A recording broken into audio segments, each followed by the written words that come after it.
Welcome back to the Big Lad Podcast. I'm your host George, and today's episode is a big one.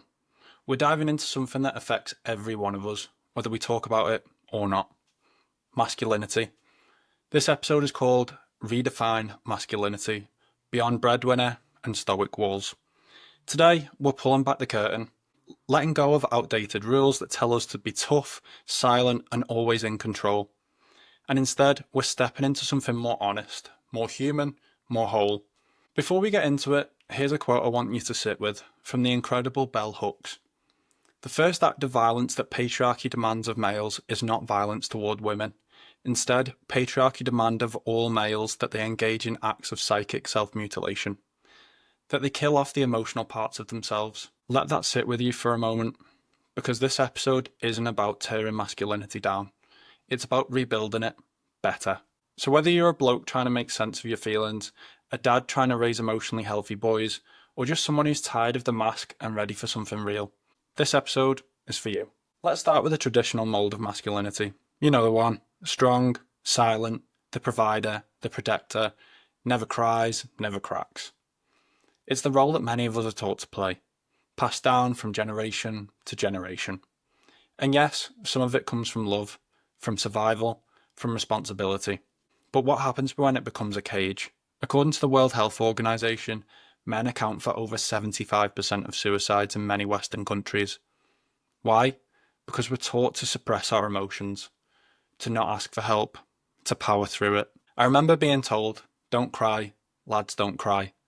So we bottle it up, we hide our fears, our sadness, even our joy sometimes, and the pressure builds. Sometimes it comes out as anger, sometimes it's depression, sometimes we numb ourselves just to get through the day. It's not that traditional traits are bad. Being dependable, being protective, those are powerful. But when those traits come at a cost of emotional honesty or connection, we have to ask, is this really serving us? Because the danger of the old mould isn't just that it limits us, it isolates us, it builds walls, when what we need are bridges. Let's talk about unlearning, because once you start to recognise what's not working, you can't unsee it. But unlearning is hard. It means confronting habits and beliefs we've carried for decades.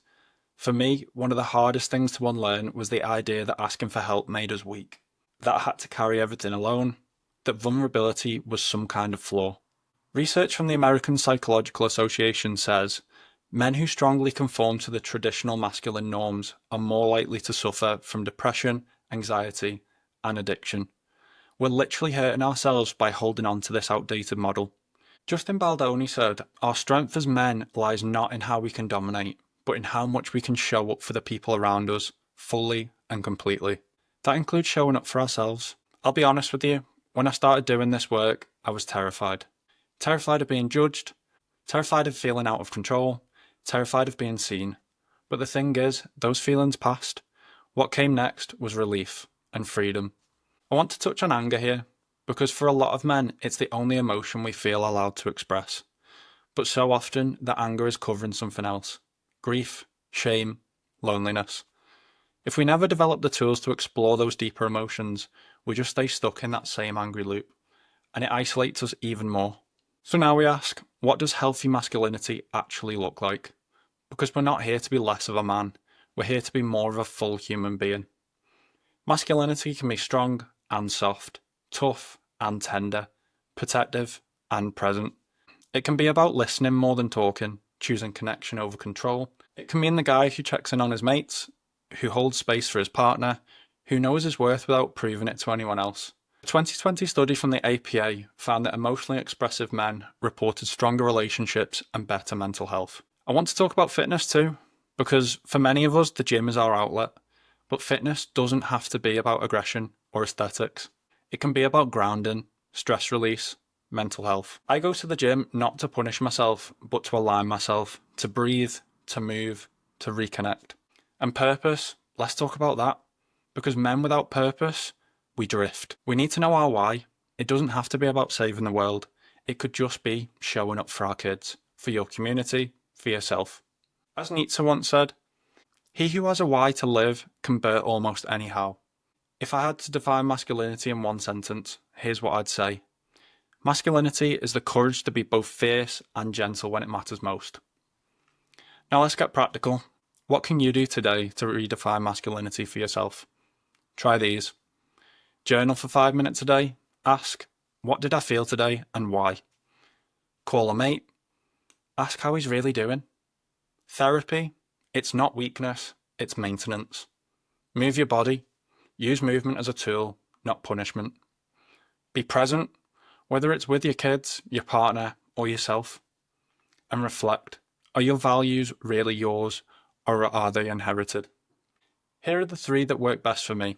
Lifting weights, journaling, and truly unplugging to connect with my family. The world needs strong men, but strength is not violence. It's vulnerability in the face of fear, and integrity in the face of pressure. We need community too. Find your tribe, your circle, your brothers.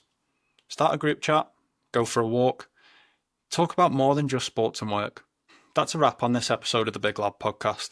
If you felt something today, share this episode, tag a mate, leave a review. And most importantly, take one small action. So here's your challenge. Have one honest conversation with another man this week. Ask him how he's really doing, and be brave enough to share how you're really doing. We redefine masculinity, one conversation at a time. Thanks for listening. Until next time, stay grounded, stay growing, stay real, and I'll see you in the next one.